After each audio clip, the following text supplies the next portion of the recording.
Hello everyone, welcome back to our YouTube channel. तो आज के इस वीडियो में हम आपके लिए लेके आए हैं एमसीक्यूज ऑन फिजिकल पॉलिसी।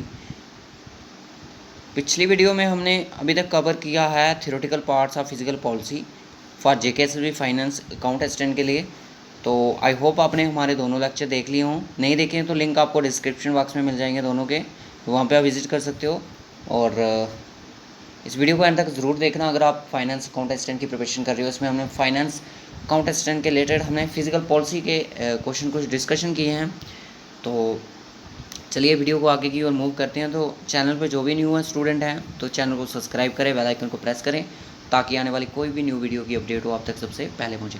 तो पार्ट 1 है, तो पार्ट 2 भी जल्दी ही आएगा आपकी डिमांड पर। तो क्योंकि हम अगर कोई थ्योरेटिकल पार्ट पढ़वा रहे हैं तो उसका हमें एमसीक्यूज़ भी करवाना ज़रूरी रहता है, क्योंकि चीज़ें कुछ हमें एमसीक्यूज़ से सीखने को मिलती हैं। तो चलिए मूव करते हैं अपने नेक्स्ट की ओर। और आप हमारे डिफरेंट सोशल मीडिया प्लेटफॉर्म पे ज्वाइन कर सकते हो, फेसबुक ग्रुप, इंस्टाग्राम और टेलीग्राम पे। सो यहाँ पे कुछ क्वेश्चंस रखे हैं मैंने related to JKSSB finance account assistant. I hope आपको इनका आंसर करोगे। तो fiscal policy in India's formulated by, fiscal जो पॉलिसी है इंडिया में उसको कौन बनाता है, फॉर्मुलेट कौन करता है? जल्दी से इसका आंसर आप अपने माइंड में सोचें और टाइप करें। लाइव चैट चल रही है, इसमें लाइव चैट भी कर सकते हो, आप चैट करते हो ABCD। तो जो इसका राइट ऑप्शन है वो है आपका फाइनेंस मिनिस्ट्री। फाइनेंस मिनिस्ट्री द्वारा इसको फॉर्मुलेट किया जाता है। वो फाइनेंस मिनिस्टर कौन सा है? हमारे निर्मला सीतारमण, ठीक है। और उसको बाद मॉनेटरी पॉलिसी होती है जो, चलो इसका तो बाद में इसके एमसी यूज़ करेंगे हम। मॉनेटरी पॉलिसी को कौन फॉर्मुलेट करता है? वो करता है आपका रिजर्व बैंक ऑफ इंडिया, ठीक है। रिजर्व बैंक ऑफ इंडिया इसको फॉर्मुलेट करता है। उसके बाद नेक्स्ट क्वेश्चन चलिए, विच one of the following is the largest item of expenditure of the government of India on revenue account? इनमें से कौन सा एक लार्जेस्ट आइटम एक्सपेंडिचर है गवर्नमेंट का जो रेवेन्यू अकाउंट में आता है, गवर्नमेंट ऑफ इंडिया के रेवेन्यू अकाउंट में? तो वो है आपका, क्या सब्सिडीज़ है? सब्सिडी तो नहीं है, डिफेंस तो ये सर एसेट मिलेगा इनको जब ये खर्च करेंगे। एक्सपेंडिचर कहाँ हुआ इनका? ये पेंशन, तो ये तो छोटा मोटा है, नॉट प्लान एक्सपेंडिचर हो गए। इंटरेस्ट पेमेंट, इसका जो राइट ऑप्शन है वो है आपका interest payment. Which one of the following is a capital received in government budget? इनमें से कौन सा जो है वो एक कैपिटल रिसीप्ट है गवर्नमेंट बजट की? Interest receives on loans given by government on other parties, dividends and profit from public sector undertaking, borrowing of the government from public, income tax received. सबसे पहले आप देखिए इसमें बात कर रहे हैं कि कैपिटल रिसीव्ड।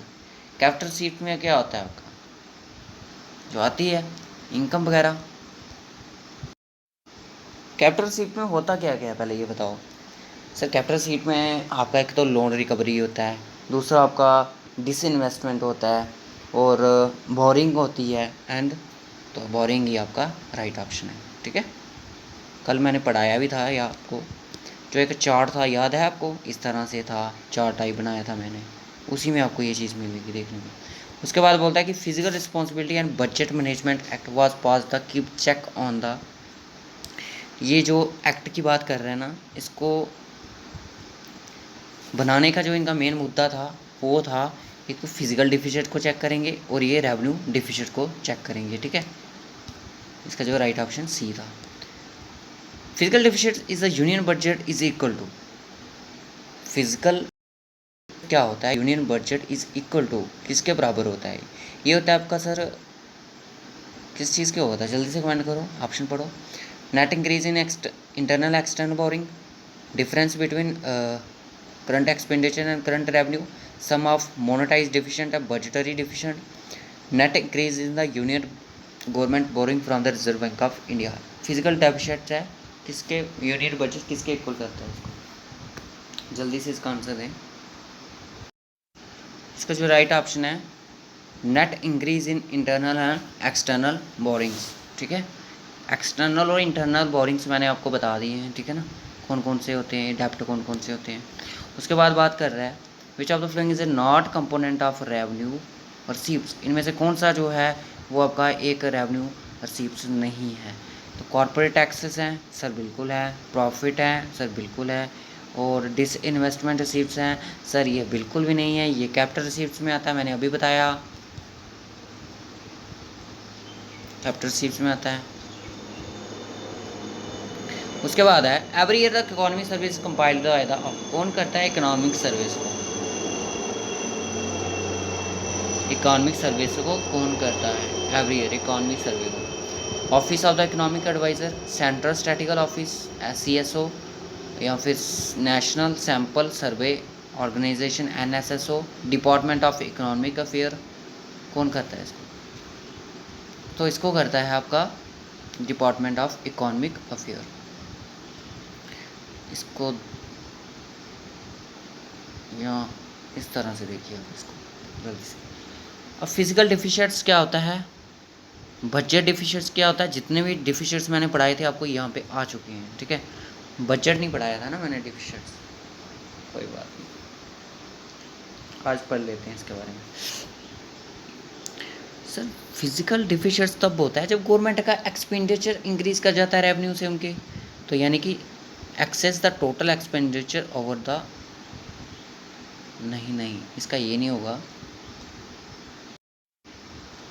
मैंने बताया था कि फिजिकल डिफिशिएंट्स वो होता है जब हमारा गवर्नमेंट का एक्सपेंडिचर ज़्यादा हो जाता है, किससे माइनस कर दो उसको रेवेन्यू से उनके, और उसके साथ उसको माइनस करना है उनकी बोरिंग को, जो उन्होंने डेप्ट वगैरह किए होते हैं। तो आपको लग रहा है कि physical deficits excess of total expenditure over total receipts less borrowing, बिल्कुल। फिर उसके बाद प्राइमरी डिफिशिएंट्स क्या था? प्राइमरी डिफिशिएंट्स ये था कि फिजिकल डिफिशिएंट को माइनस कर दो किस में से सर, इंटरेस्ट पेमेंट माइनस कर दो उसकी फिजिकल डिफिशिएंट्स की, तो आपको प्राइमेट आ जाएगा। तो फिजिकल डिफिशिएंट्स क्या है, इसको तो माइनस कर दो इनकी इंटरेस्ट पेमेंट को, तो ऑप्शन आपका यहाँ पे डी हो जाएगा, फोर्थ का डी। बाकी आप यहाँ पे देख सकते हो एक ही ऑप्शन है ए ऑप्शन, तो बाकी भी पढ़ लेते हैं। 2 का बजट डिफिशिएंट क्या होता है, एक्सेस ऑफ टोटल एक्सपेंडिचर व टोटल सिप, जितनी भी टोटल एक्सपेंडिचर है आपका, टोटल एक्सपेंडिचर यानी कि दोनों अकाउंट की बात कर रहा है, एक्सीज कर जाता है टोटल सिप्स को, ठीक है, तो उसको बोलते हैं बजट डिफिशिएंट्स, ठीक है। तो उसके बाद है रेवेन्यू डिफिशिएंट्स क्या होता है? रेवेन्यू डिफिशिएंट्स के बारे में तो पता ही है, excess of revenue expenditure over the revenue received. अब चलिए पब्लिक डेप्ट क्या होता है? पब्लिक डेप्ट सर ये होता है कि गवर्नमेंट जो बोरो करती है और ट्रेजरी बिल्स होते हैं उनके जो securities issue by the government, नहीं ये नहीं होती है आपकी treasury bill security issue by the government. देखिए पब्लिक बोरिंग तो होती है, ठीक है ना, पब्लिक डेप्ट वो क्या होता है? फर्स्ट और 3 मुझे लग रहा है issued by the government, but इसका जो राइट ऑप्शन वो डी हो जाएगा। उसके बाद है match the first and second, select the correct answer using the code given below the list. Question आपको थोड़े हट के लग रहे होंगे ये, चलिए इसको अब करते हैं। Ministry of commerce and industries,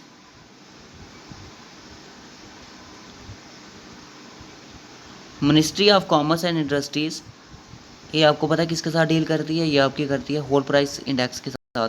और डिपार्टमेंट ऑफ इकोनॉमिक अफेयर करता है सर इकोनॉमिक सर्वे के साथ। रिजर्व बैंक ऑफ इंडिया करता है सर करेंसी एंड फाइनेंस के साथ, यानी कि थर्ड का आपका ए होगा।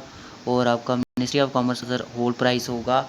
और उसके बाद central statistical national account statistics करता है। तो आपका ऑप्शन यहाँ पे कौन सा बन गया? सेकंड का डी आ रहा है आपका, सेकंड का डी किस में है? फोर्थ का बी आ रहा है, ठीक है। तो ऑप्शन आपका बी ही इसका राइट ऑप्शन हो जाएगा। इस तरह की चीज़ें आपको पता होनी चाहिए, ठीक है। नेक्स्ट चलिए, which of the following is the example of capital payment by the government? Capital payment government कौन कौन सी होती है इसमें से, ठीक है। कैपिटल पेमेंट जो गवर्नमेंट कैपिटल एक्सपेंडिचर करती है, एक तो लोन रीपेमेंट हो गया, दूसरा हो गया, तो दूसरा सर आपका हो गया defence technology. Interest payment on loan बिल्कुल भी नहीं, तो आपका आंसर इसका B, first and third.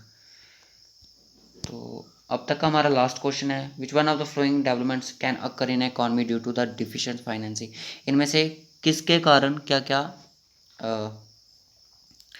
Occur होती है इकॉनमी में ड्यू टू डिफिशियस फाइनेंसिंग। डिफिशियस कमी के कारण क्या क्या होता है, तो इन्फ्लेशन आता है, गवर्नमेंट डेब्ट में चली जाती है, इंक्रीज इन मनी सप्लाई हो जाती है, ठीक है ना। तो इसका जो राइट ऑप्शन है आपका 1 2 3, तो आपका ऑप्शन डी है इसका, ठीक है। Improvement in current account deficit, ये चीज़ नहीं आती, आपके ये तीनों आते हैं इसमें। तो होप सो गाइस आपको ये वीडियो अच्छा लगा हो। वीडियो अच्छा लगा हो तो लाइक करें, शेयर करें, कमेंट करें और चैनल ज़रूर सब्सक्राइब करें अगर अभी तक नहीं किया। पार्ट 1 और पार्ट 2 आपको डिस्क्रिप्शन बॉक्स में उनका लिंक मिल जाएगा, वहाँ पे विजिट करके आप उनको देख सकते हो। और रिवर्स एंड लेक्स के हमारे 2 पार्ट्स आ चुके हैं, उनको ज़रूर देख लें, उनको ज़रूर देख लें। एंड बॉक्स पे आपको वो दोनों शो हो जाएंगे यहाँ पे।